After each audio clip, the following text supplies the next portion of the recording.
Inmates will once again have access to a free college education behind bars. Starting July 1st, Pell Grant eligibility will be extended to people in prison, ending a ban preventing most incarcerated individuals from receiving federal aid for school. The change has been in the making since 2020. That's when lawmakers voted to expand Pell Grant access to prisoners. Let's bring in the program director at Project Rebound at California State University, Fullerton, James J.C. Cabot. Thank you, James, for waking up so early on the West Coast. And Steinhauser Strategies founding partner, Randan Steinhauser. Thank you both for being here and for those bright smiles this morning. So let's have a good conversation. J.C., I know at one point in your life, you yourself were behind bars, but you turned your life around. You received degrees. You're a doctoral student. And even though you didn't get those degrees while you're locked up, you believe that this is the right way to avoid recidivism inside of our prisons. Talk about that. Absolutely. Well, thank you for having me this morning. Yeah, so as you mentioned, I am someone who has lived experience with the criminal justice system, having been charged as an adult at 17 years old and going into that environment, being pulled out of the community. My educational plan just was interrupted. The one thing that I went back to was educating myself while I was inside. Earned a GED while I was in juvenile hall, went on to get a couple of AA degrees while I was inside. Upon my release, I knew I wanted to continue with my education, earned a bachelor's degree with honors, went on to earn my master's degree in social work. And now, as you mentioned, I'm a doctoral student working on my doctorate as a marriage and family therapist. What transformed my life was having access to education while I was incarcerated. That was the one thing that really opened up my world, and it taught me how to think critically, not only about the traumas that I lived in my own community, but how I was going to proceed moving forward with my life even after my incarceration experience. Had I not had access to that education, I wouldn't be where I am today. But don't you think, and I want you to answer this for all of the American viewers watching at home who might have a different opinion than you, don't you think that you might be the exception and that there are a lot of prisoners who wouldn't have the initiative or the impetus to do what you did and to be a self-starter and to receive the support and the help? I think a lot of people would like to say, that I'm the unicorn or the exception to the rule. And the God honest truth is I'm not. I left hundreds of men, and I know hundreds and dozens of women who the same how education has worked for me, it has also worked for them. There are men and women who are currently in our criminal justice system that are chomping at the bit to further their education. They understand that that's going to be the thing that changes their life, both while in custody, but more importantly, upon release and reentry into the community. So I am not a unicorn.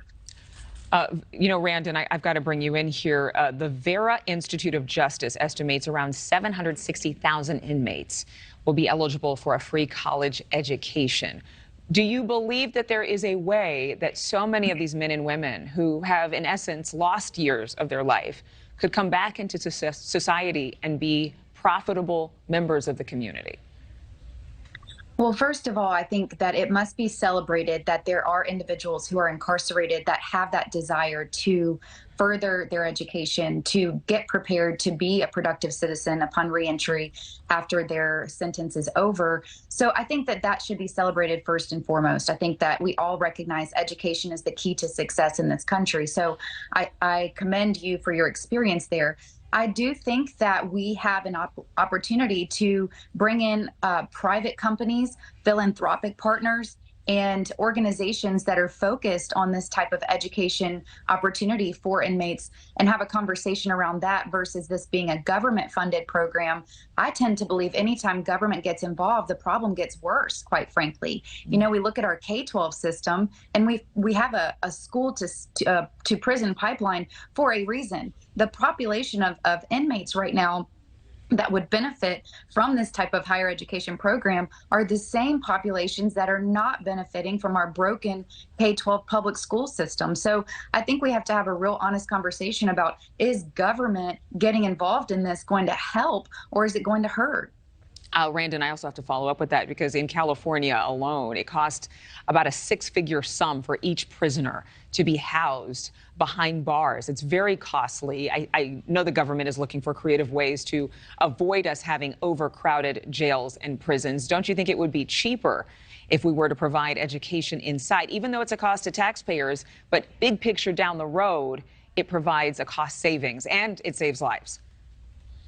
Well, I think that we've had a very heavy handed criminal justice system to begin with, and that we have nonviolent drug offenders that are locked up, and that the sentence, quite frankly, isn't matching the crime. But if those individuals want to educate themselves to be prepared to go back into society and be eligible for work, I'm all about that. I just don't think that the taxpayers should be increasing the amount of money that's going per inmate to both their food and lodging and being locked up in the first place, when they probably would be better going into some sort of drug treatment facility for a shorter period of time than being locked up behind bars.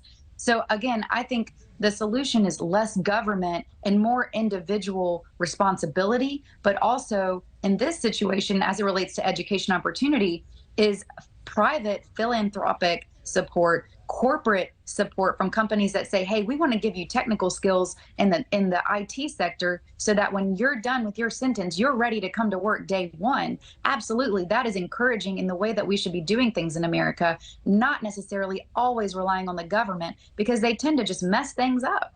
James, J.C. Cavett, Randan Steinhauser. I see smiles still. I see smiles. We had a good conversation. You know what I'm saying? You both had good points. We just need to put you both in charge of all that. Fix it, okay? We can get it done. I can see a partnership forming just from that conversation. Thank you both for being with us. Thank you. Thank you for having us. Absolutely. Coming up this morning.